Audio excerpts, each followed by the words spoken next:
الحمد لله نحمده ونستعينه ونستغفره ونؤمن به ونتوكل عليه ونعوذ بالله من شرور أنفسنا ومن سيئات أعمالنا ومن يهده الله فلا مضل له ومن يضلله فلا هادي له ونشهد أن لا إله إلا الله وحده لا شريك له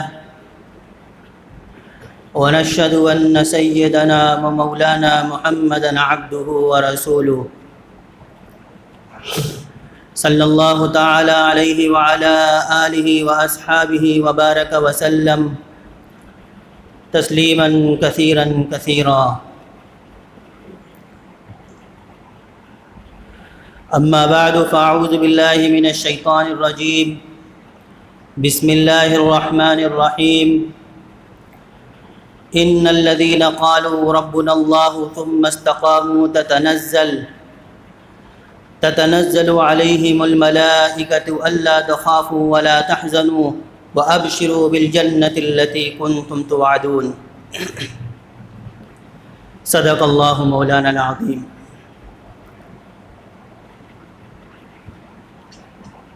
صدر ذی وقار، علماء کرام، محترم سامعین اور بزرگان دین، میں نے آپ کے سامنے جو آیت کریمہ تلاوت کی ہے، اس کے اندر اللہ رب العزت ارشاد فرماتا ہے کہ وہ لوگ جنہوں نے کہا کہ اللہ ہمارا رب ہے اور وہ اس کے اوپر جمے رہے،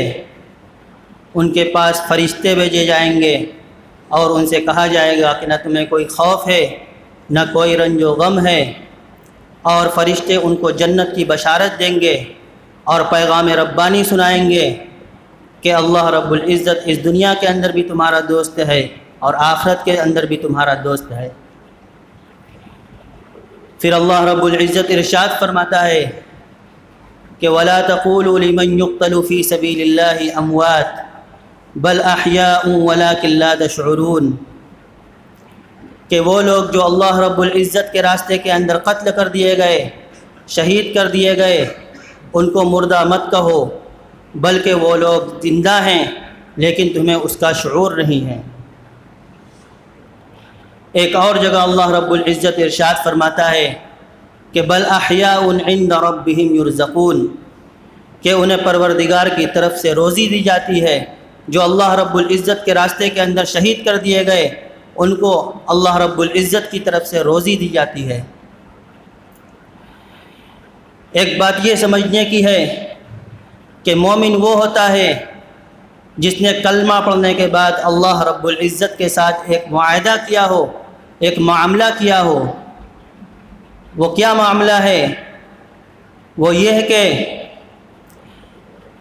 میری جان اور میرا مال، یہ سب کچھ اللہ رب العزت کے مشاہدے کے بدلے میں نے فروخت کر دیا، میں نے بیچ دیا.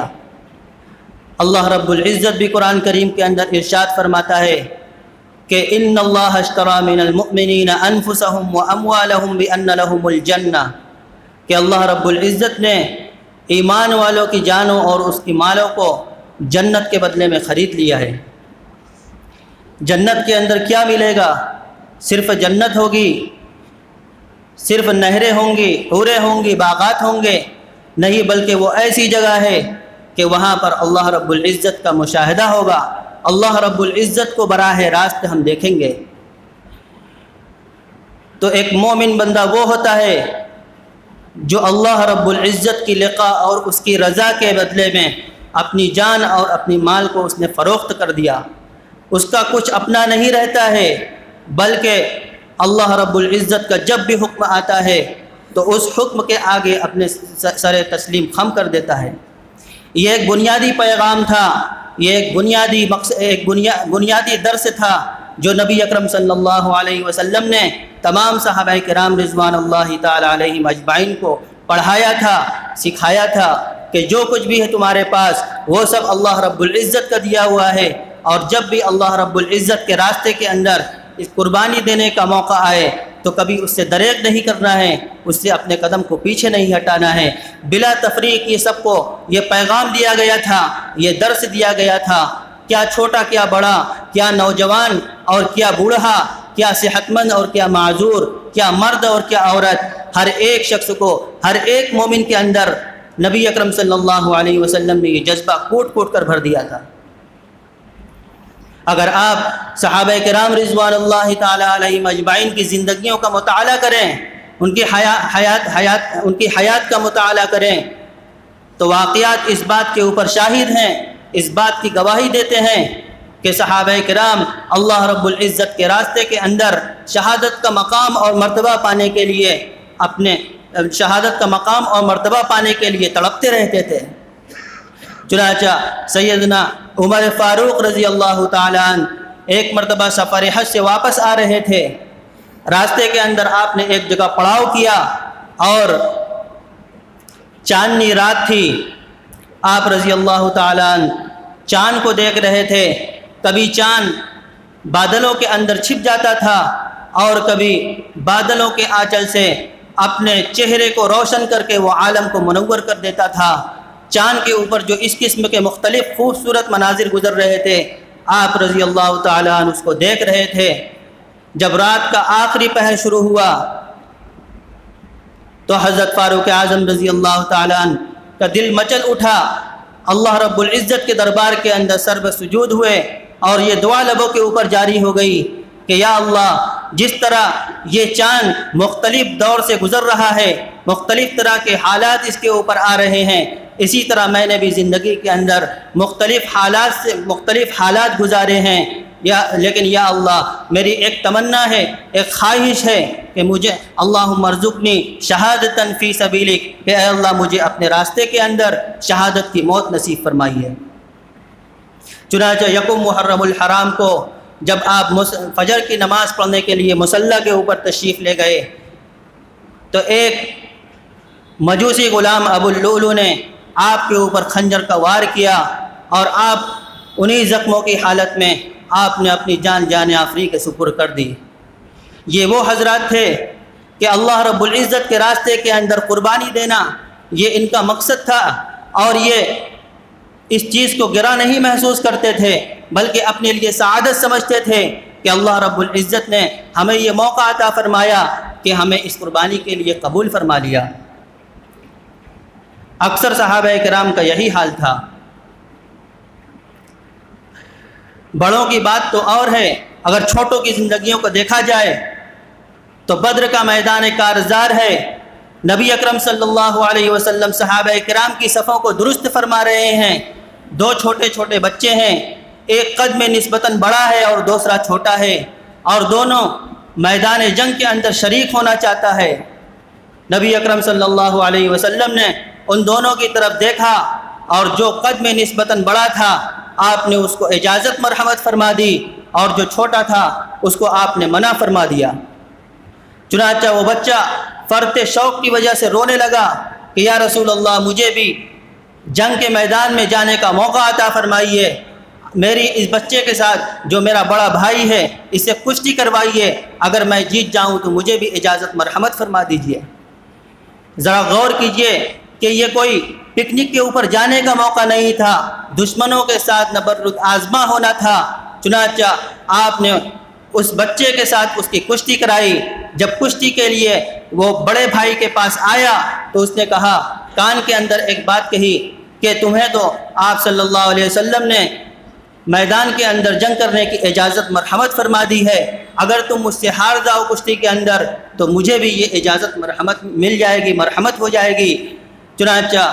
تھوڑی دیر کی لڑائی کے بعد بڑا بھائی جو تھا وہ زمین کے اوپر گر گیا اور چھوٹا اس کے سینے کے اوپر سوار ہو گیا، اور مسکراتے ہوئے چہرے سے نبی اکرم صلی اللہ علیہ وسلم کے چہرے انور کی طرف دیکھا اور کہا کہ یا رسول اللہ مجھے اب تو اجازت مرحمت فرما دیجئے۔ اسی طرح عمرو بن جموح رضی اللہ تعالیٰ عنہ، یہ معذور صحابی ہیں، جنگ کے لیے تشریف لے جا رہے تھے تو بیوی نے مذاق کے طور پر ان سے کہہ دیا کہ مجھے مذاق کے طور پر یہ بات کہہ دی کہ مجھے لگتا ہے کہ آپ جنگ سے شاید جنگ کے میدان سے واپس لوٹ کر آ رہے ہیں، بھاگ رہے ہیں۔ چنانچہ جاتے وقت انہوں نے ایک دعا کی کہ اے اللہ میری لاش کو میرے گھر واپس مت لوٹانا۔ چنانچہ نبی اکرم صلی اللہ علیہ وسلم کی خدمت میں حاضر ہوئے۔ ان کے 4 بیٹے بھی جنگ کے اندر شریک ہو رہے تھے۔ آپ نے فرمایا کہ عمرو بن جموح تم معذور ہو، تمہارے 4 بچے شریک ہو رہے ہیں، اس لیے تم جنگ کے اندر شریک مت ہو۔ عرض کیا کہ یا رسول اللہ میری بھی خواہش ہے، میری بھی تمنا ہے کہ میں بھی جنت کے اندر جاؤں۔ نبی اکرم صلی اللہ علیہ وسلم نے ان کو اجازت مرحمت فرما دی۔ چنانچہ جنگ کے اندر گئے، شہید ہو گئے، اور جب ان کی بیوی ان کی لاش کو سواری کے اوپر رکھ کر، اونٹ کے اوپر رکھ کر واپس لانے لگی تو وہ اپنی جگہ سے ہلتا ہی نہیں، اپنی جگہ سے اٹھتا ہی نہیں۔ نبی اکرم صلی اللہ علیہ وسلم کو اس کی اطلاع دی گئی۔ آپ نے فرمایا کہ عمرو بن جموح گھر سے جاتے وقت انہوں نے کچھ کہا تھا۔ عرض کیا گیا کہ جی ہاں، انہوں نے کہا تھا، یہ دعا مانگی تھی کہ اے اللہ میری لاش کو گھر مت لوٹانا۔ آپ نے فرمایا کہ تو پھر عمرو بن جموح کی لاش واپس نہیں جا سکتی، اسی میدان میں ان کو دفنایا جائے۔ تو جس قوم کے معذور اور بچوں کا یہ حال ہو، ان قوم کے بڑوں اور سرداروں کا کیا حال ہوگا؟ یہی ایک بات آپ کو بنیادی طور پر مجھے سمجھانی ہے کہ نبی اکرم صلی اللہ علیہ وسلم نے صحابہ کرام کے اندر وہ روح اور وہ جذبہ پھونک دیا تھا کہ وہ لوگ اللہ رب العزت کے راستے کے اندر قربانی دینے کو اپنے لیے سعادت سمجھتے تھے۔ آپ ذرا اپنے ذہنوں کے اندر یہ بات تصور کیجئے کہ یہ وہ لوگ تھے جو اللہ رب العزت کے راستے کے اندر اس طرح قربانیاں پیش کرنے والے تھے۔ اگر ان کے اوپر قربانی کا کوئی موقع آتا ہے تو ان کی گھروں کی مستورات، ان کی گھروں کی عورتیں اپنے چادروں کو اپنے سروں سے ہٹا دیں، اپنے باروں کو بھی کھیل لیں، اپنے اوپر مٹیاں ڈال لیں اور اس طرح کی غلط حرکتیں کریں۔ کیا یہ ممکن ہے؟ بلکہ یہ بات تو بہت بعید ہے، اور ایسی ہرزہ سرائی وہی شخص کر سکتا ہے جو اس ماحول سے نا واقف ہو، جو اس ماحول کو اور ان عظیم ہستیوں کے ایمانی جذبے سے واقف نہ ہو۔ وہی شخص ایسی باتیں کر سکتا ہے، لیکن جو لوگ ان ہستیوں کے قربانیوں سے واقف ہیں وہ جانتے ہیں کہ ان میں سے ہر ایک شخص ایک سے بڑھ کر ایک تھا، اور ایک ایک صحابی کی قربانی کو دیکھا جائے، پرکھا جائے تو اپنی جگہ ایک عظیم ستون نظر آتا ہے۔ نبی اکرم صلی اللہ علیہ وسلم نے ایک ایسا معاشرہ بنا دیا تھا کہ ان کے اندر ہر ایک کے دلوں کے اندر یہ جذبہ پھونک دیا تھا، یہ روح پھونک دی تھی۔ چنانچہ لہذا آپ جب اس ماضی کے ان واقعات کو اپنے ذہن کے اندر کربلا کا واقعہ دیکھیں گے تو آپ کو کربلا کا واقعہ بہت آسانی کے ساتھ سمجھ میں آ جائے گا، لیکن ذہن کے اندر یہ بات ہونی چاہیے کہ یہ وہ لوگ تھے جو اللہ رب العزت کے راستے میں قربانیوں دینے کو سعادت سمجھتے تھے، شہادت کو وہ اپنا گوہر مخصوص سمجھتے تھے، دعاؤں کے اندر تمناؤں سے وہ شہادت کو مانگتے تھے۔ محرم کے ان دنوں کے اندر سیدنا حسین رضی اللہ تعالی عنہ کی شہادت اور واقعہ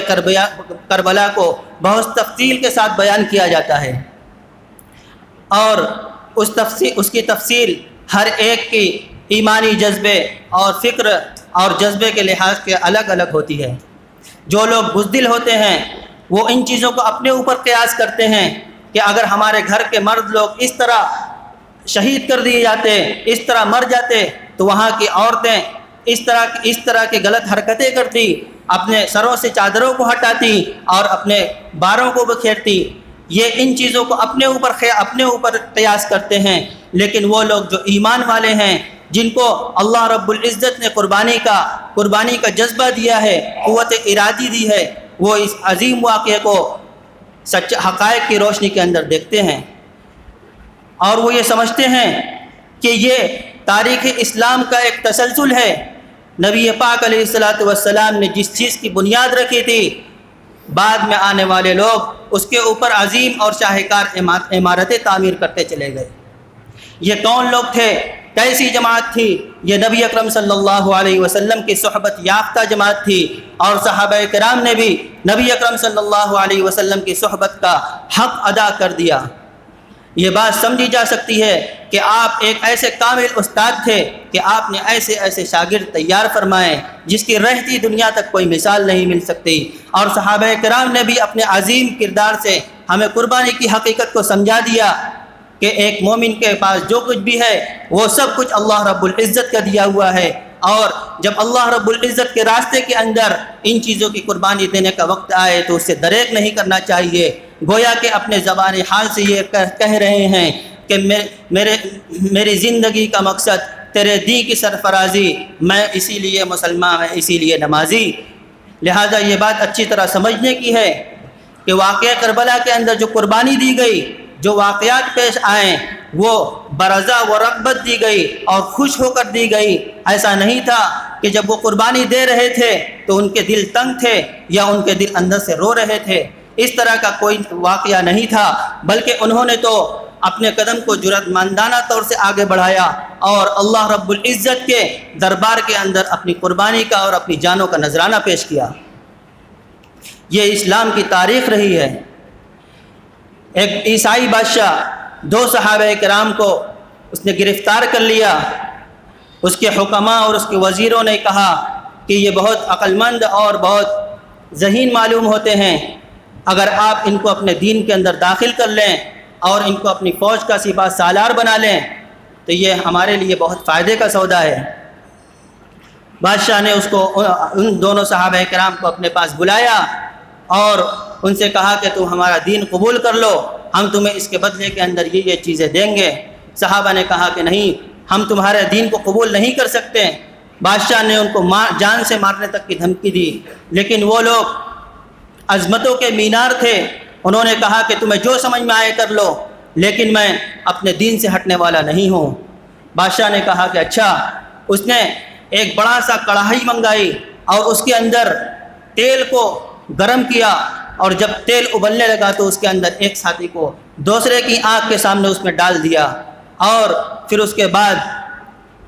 کہ شاید دوسرا شخص جب اس منظر کو دیکھے تو اس کو ہیبت اس کے اوپر طاری ہو جائے اور وہ ہمارے دین کے اندر داخل ہو جائے۔ چنانچہ بادشاہ جب دوسرے کی طرف متوجہ ہوا تو دیکھا کہ جو صحابی کھڑے تھے ان کی آنکھ سے آنسو جاری تھے۔ بادشاہ نے سوچا کہ شاید ان کو ڈر لگ گیا اور اس لیے یہ رو رہے ہیں۔ بادشاہ نے کہا کہ میں نے تم سے پہلے ہی کہا تھا کہ تم میری بات کو مان لو، اگر میری بات مان لیتے تو یہ نوبت نہ آتی، تمہارے ساتھی کو یہ سزا نہ دی جاتی۔ ان صحابی نے بادشاہ کو شیر کی طرح دیکھا اور کہا کہ او اللہ کے دشمن، کیا تم سمجھتے ہو کہ میں اس چیز سے ڈر گیا ہوں کہ تم مجھے گرم کر کڑاہی کے تیل کے اندر ڈالو گے اور اس کے نتیجے میں کباب بن کر جل کر راکھ ہو جاؤں گا؟ نہیں، میں تو یہ سوچ رہا تھا کہ میرے پاس ایک ہی جان ہے اور وہ جان جل کر ختم ہو جائے گی۔ میں یہ سوچ رہا تھا، میں یہ تمنا کر رہا تھا کہ میرے جسم کے اوپر جتنے بال ہیں اگر اتنی جان میرے پاس ہوتی تو اتنی مرتبہ جل کر میں اللہ رب العزت کے دربار کے اندر اپنی جانوں کا نذرانہ پیش کرتا۔ یہ وہ صحابہ کرام تھے جن کی تاریخ، جن کے واقعات روز روشن کی طرح آیا ہیں، اور ان میں سے ہر ایک شخص مرد آہن تھا اور شیر دل لوگ تھے، اور نبی اکرم صلی اللہ علیہ وسلم کی وہ صحبت یافتہ لوگ تھے۔ یہ لوگ آج یہ با حیا، با صفا، پاک دامن عورتوں کے بارے میں یہ زبان درازی کرتے ہیں کہ انہوں نے واقعہ شہدائے کربلا کے غم کے اندر اپنے دامن کو پھاڑ لیا، اپنی اوڑھنیوں کو پھاڑ لیا، اپنے سروں کے اوپر مٹیاں ڈالی، اور نہ جانے کون کون سی غلط باتیں منسوب کرتے ہیں۔ حالانکہ یہ بات وہ اپنے حساب سے سوچتے ہیں، اپنے اوپر قیاس کر کے کہتے ہیں، حالانکہ صحیح بات یہ ہے کہ بات ایسی نہیں تھی، بلکہ وہ صابرہ اور شاکرہ عورتیں تھیں، اور وہ اللہ رب العزت کے دربار کے اندر اپنی پیشانی کو ٹیک کر اپنے مردوں کی کامیابی کے لیے دعائیں کرنے والی عورتیں تھیں۔ کبرت کلمۃ تخرج من افواہہم ان یقولون الا کذبا، کہ وہ لوگ جو بات اب کہتے ہیں، اپنے منہ سے جو بات نکالتے ہیں بڑی سنگین بات ہے، اور سوائے جھوٹ کے اور وہ کوئی بات نہیں کہتے۔ میرے بھائیوں، ان تفصیلات کو بیان کرنے کا مقصد یہ ہے کہ حضرت حسین رضی اللہ تعالیٰ عنہ نے جو واقعہ کربلا کے اندر جو شہادت پیش کی وہ اس لیے کہ آپ نے ایک چیز کو غلط سمجھا، ناحق سمجھا، آپ اس کے سامنے ڈٹ گئے، اپنی گردن کٹا دی اور اپنی جان کی قربانی پیش کرتی، اور قیامت تک وہ قربانی زندہ رہے گی۔ اسی طرح حضرت علی رضی اللہ تعالیٰ عنہ نے اصحاب ثلاثہ کے اوپر آپ نے بیعت کی، اس کو تسلیم کیا اور ساری زندگی ان کی تابعداری کے اندر گزاری۔ اسی طرح اس لیے کہ حضرت علی رضی اللہ تعالیٰ عنہ ان اصحاب کو صحیح سمجھتے تھے اور یقیناً حق اور سچ سمجھتے تھے۔ اسی طرح حضرت حسن رضی اللہ تعالیٰ عنہ نے حضرت معاویہ رضی اللہ تعالیٰ عنہ کے حق کے اندر خلافت سے دستبردار ہو گئے، اس لیے وہ حضرت معاویہ رضی اللہ تعالیٰ عنہ کو 100% صحیح سمجھتے تھے، اس لیے ان کے حق میں خلافت سے دستبردار ہو گئے۔ اسی طرح حضرت حسین رضی اللہ تعالیٰ عنہ بھی اپنے آباء و اجداد کے قدم پر تھے، انہی کے تربیت یافتہ تھے، اور انہوں نے خلافت کے سلسلے میں بھی ان کا وہی موقف تھا جو ان کے آباء و اجداد کا تھا۔ لیکن جب بعد میں آنے والے لوگ اس معیار کے اوپر پورے نہیں اترے تو حضرت حسین رضی اللہ تعالیٰ نے ان کو سمجھانے کی کوشش کی، بتلانے کی کوشش کی، لیکن انہوں نے حق کو قبول کرنے سے انکار کیا، تو حضرت حسین رضی اللہ تعالیٰ عنہ ان کے سامنے سینہ سپر ہو گئے اور اپنی جان کی قربانی پیش کر دی اور اپنی جان کا نذرانہ پیش کیا۔ میرے بھائیوں، حضرت حسین رضی اللہ تعالیٰ عنہ نے جو شہادت کربلا کے اندر جو شہادت پیش کی، اس کے ذریعے سے ہمیں یہ سبق دیا ہے کہ اللہ رب العزت کے جو نیک بندے ہوتے ہیں، جو دوست ہوتے ہیں، جو ولی ہوتے ہیں، وہ اپنی گردن کو تو کٹا سکتے ہیں لیکن کسی حق بات کے خلاف نہیں جا سکتے، کسی غلط بات کے خلاف کسی غلط بات میں وہ جھک نہیں سکتے۔ اللہ رب العزت ہمیں حق کو سمجھنے اور اس پر عمل کرنے کی توفیق عطا فرمائے۔ وآخر دعوانا الحمد للہ رب العالمین۔